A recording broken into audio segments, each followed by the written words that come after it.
European Commission has formally proposed new sanctions on Russian energy exports and financial institutions. The measures would curb operations of firms linked to the Nord Stream gas pipelines in the Baltic Sea, expand the blacklist of Russia's so-called shadow fleet, and target Kremlin-backed banks that facilitate international fund transfers. Our objective is very clear. We are reiterating the call for a full, unconditional ceasefire of at least 30 days. This pause in hostilities could serve as a vital step towards reducing civilian suffering, allow space for meaningful talks for a genuine peace. If approved by member states, it would mark the EU's 18th sanctions package against Moscow since the launch of Russia's full-scale invasion of Ukraine.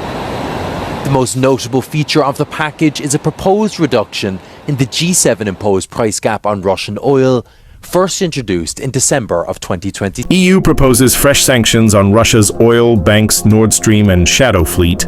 The latest proposal of EU sanctions comes ahead of a summit of G7 leaders where the revision of the price cap on Russian oil will be high on the agenda. The European Union has formally proposed a fresh round of sanctions against Russia to pressure the Kremlin into accepting a 30-day unconditional ceasefire in Ukraine, a step that Western allies consider an indispensable prelude to serious peace negotiations. If approved by member states, it would mark the 18th package of sanctions since February 2022, the largest regime ever imposed by the bloc. The latest proposal, unveiled on Tuesday by European Commission President Ursula von der Leyen and High Representative Kaja Kallas, blacklists an additional 22 Russian banks and extends the ban on transactions to entities based outside the country that contribute to the circumvention of sanctions. The Russian Direct Investment Fund, a sovereign wealth fund with an estimated capital of $10 billion, $8.75 billion, is targeted. Russia continues to bring death and destruction to Ukraine, von der Leyen said. Russia's goal is not peace, it is to impose the rule of might. The crackdown on the shadow fleet continues with the designation of 77 vessels. So far, Brussels has gone after almost 350 tankers from the old-age, poorly kept fleet, denying them access to EU ports and EU services. The plan also features a ban on the direct or indirect use of the Nord Stream pipelines that connect Russia and Germany. The underwater pipelines are today non-operational, and Berlin has ruled out the prospect of restarting gas transit after the war ends. There is no return to the past, von der Leyen said. The most notable element of the proposed package is a downward revision of the price cap on Russia's seaborne oil, which was established at the G7 level in December 2022. The cap was set at $60 per barrel of crude and has remained unchanged since then, despite ample fluctuations in Russia's trade and evidence of circumvention. The Nordics and the Baltics have long called for a revision to reflect market dynamics. On Tuesday, von der Leyen pitched a new cap of $45 per barrel, in addition to a prohibition to importing refined products that are made with Russian crude oil and traded under a different label.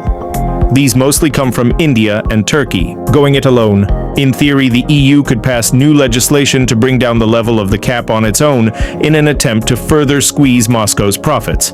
However, doing so without the participation of the United States could create a cacophony and weaken the initiative, which is supposed to have a worldwide effect. Until now, Donald Trump has refused to apply new sanctions against Russia, even if his rhetoric towards Vladimir Putin had hardened over the slow pace of negotiations and the continued barrage of attacks against Ukrainian cities. Trump's position has driven a wedge across the Western Front, with the EU, the UK, and Canada moving ahead with fresh restrictions, while Washington takes a step back.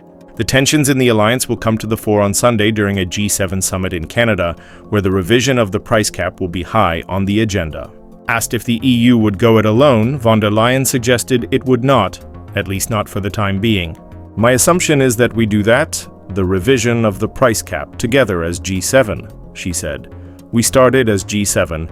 It was successful as a measure from the G7, and I want to continue this measure as G7. Meanwhile, EU officials and diplomats insist on piling extra pressure on the Kremlin, regardless of the course of action that the White House chooses to take.